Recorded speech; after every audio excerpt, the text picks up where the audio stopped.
So we are conditioning our wood today, and the main reason that we do that is to keep it healthy and strong. But we do that specifically not as most people have done in the past recent years, but we use something other than mineral oil, because mineral oil is something that we just don't think is good for you. In fact, it's actually really bad for you. If you didn't know, mineral oil is actually a petroleum-based product. So it's something that clogs our body. It's got toxins and things that that really interfere with how our body is meant to work. And so, of course, we don't want to put that on our food-based items, our items that we're going to use food on, right? We don't want it to come in contact with things that we're going to eat. But the conditioner that we're using is totally food safe, totally safe to ingest. You could eat it right out of the bottle if you wanted to. And it'd actually be good for you. We just conditioned these, and they're just so beautiful and vibrant. What it does is it really brings out that wood grain and just increases the lifespan of your wood stuff. So if you use a lot of wood in your kitchen, it's a really good thing to do. What we did is we made a really simple conditioner with beeswax, olive oil, and arbor vitae. Arbor vitae is an essential oil. I just put 3 or 4 drops in there from a tree that actually never rots. It falls over sometimes, but it never decays. And so that's actually going to increase the lifespan even more and help add those qualities.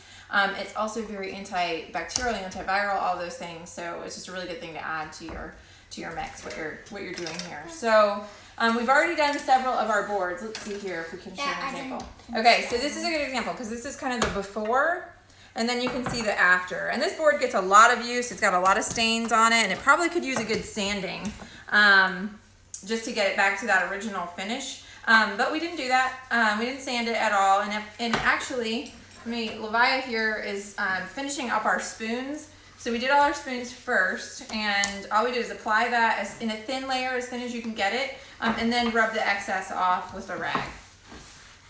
You don't want it to be greasy. You don't want it to be, sticky to the touch.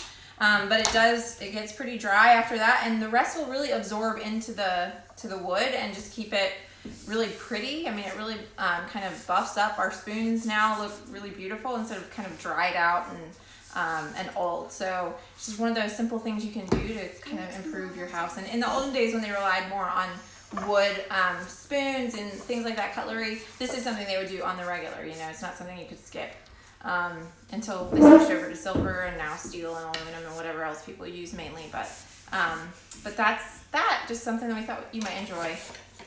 We will try to come up with a recipe for the conditioner. I'm not much of a recipe follower, but I'll try to come up with something for you in the future so that you can go ahead and make your own conditioner and do this for your wooded items.